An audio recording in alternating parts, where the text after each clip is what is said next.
الحسن باجوہ صاحب بیٹھے ہیں، یہ فقہ کی کتابوں میں لکھا ہے کہ جب مسجد کی صفائی کی جائے نا تو جو مسجد کا کوڑا ہے نا، ظاہر ہے نکلے گا نا کوڑا کا، ریت ہوگی، مٹی ہوگی، کچھ اور بھی معاملات ہو سکتے ہیں، تو فقہ کی کتابوں میں لکھا ہے کہ جو مسجد سے نکلنے والا کوڑا ہے اس کوڑے کو اس جگہ نہ پھینکا جائے جہاں عام گھروں کا کوڑا آتا ہے، کہ مسجد کے کوڑے کا بھی ادب کرنا ہے کہ یہ اللہ کے گھر کا کوڑا ہے۔ اس لیے حضرت ادب کیا کرو، ادب کیا کرو، ادب کیا کرو۔ ادب پہلا کرینہ ہے محبت کے کرینوں میں۔ اس لیے جب کبھی اللہ جل شانہ کے گھر میں آنے کی توفیق ہو جائے نا تو اپنی آوازیں پست رکھا کرو، یہاں آواز بلند نہیں کرنی ہے۔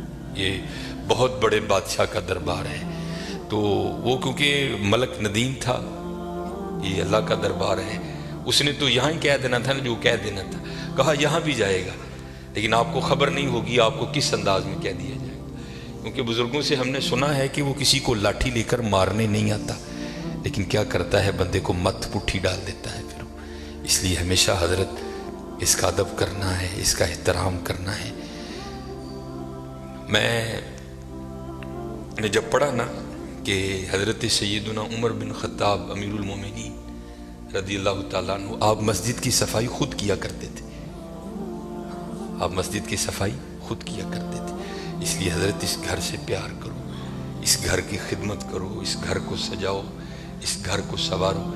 جس کسی نے بھی اس گھر کی خدمت کی نا تو حضرت پھر وہ خالی نہیں رہا کبھی بھی۔ یہاں حضرت دنیا کے دو ٹگے کے جو چودھری ہیں ان کی کرو تو کچھ نہ کچھ مل ہی جاتا ہے حضرت، وہ یہ تو حضرت بادشاہوں کے بادشاہ کا گھر ہے حضرت، تو اس کی کرے گا تو اسے نہیں ملے گا حضرت، اسے اتنا ملے گا کہ نسلوں سے بھی ختم نہیں ہوگا۔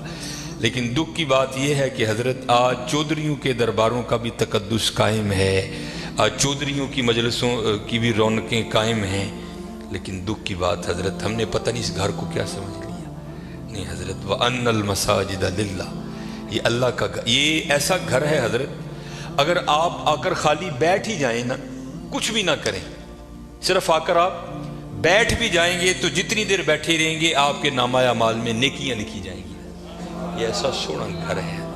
اور حکیم صاحب رحمۃ اللہ تعالیٰ نے تو اکثر فرمایا کرتے تھے کہ بھائی سانو تے جو ملے ایتھوں ہی ملے ہے، سانو تے جو ملے ایتھوں ملے ہے۔ ابو بکر صدیق کو جو ملا مسجد سے ملا، حضرت عمر کو جو ملا مسجد سے ملا، حضرت عثمان غنی کو جو ملا مسجد سے ملا، حضرت سیدنا علی المرتضیٰ کو جو ملا مسجد سے ملا، ہمارے بڑوں کو جو ملا حضرت مسجد سے ملا حضرت۔ اور آج جو ہمارے گھروں سے رحمتیں رونقیں بھاگ گئی ہیں نا، اس کی وجہ یہ ہے کہ حضرت ہم نے یہاں آنا چھوڑ دیا ہے، ہم نے یہاں آنا چھوڑ دیا ہے۔ اس لیے یہاں آؤ بھی اور اس کا ادب بھی کرو اور اس کا احترام بھی کرو۔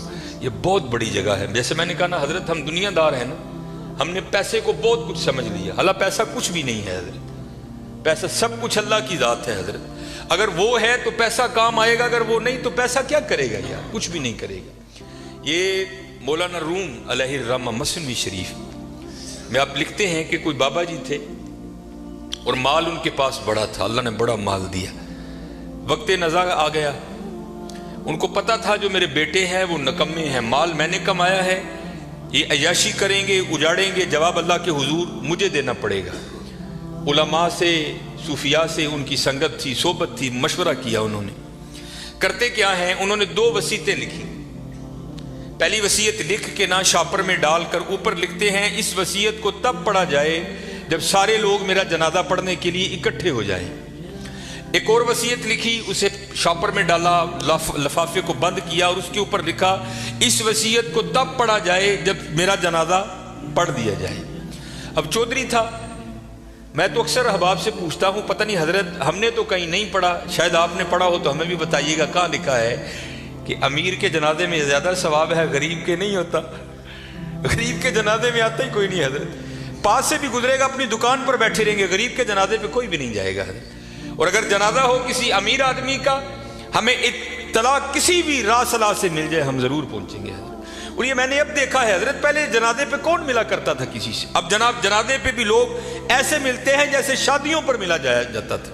اور اس کا مقصد کیا ہوتا ہے، پاجی دھیان رکھیو میں بھی آیا جی تے جے کل کو میرا مر گیا تو تسی بھی آنا جی، عجیب رنگ لگ گیا یار۔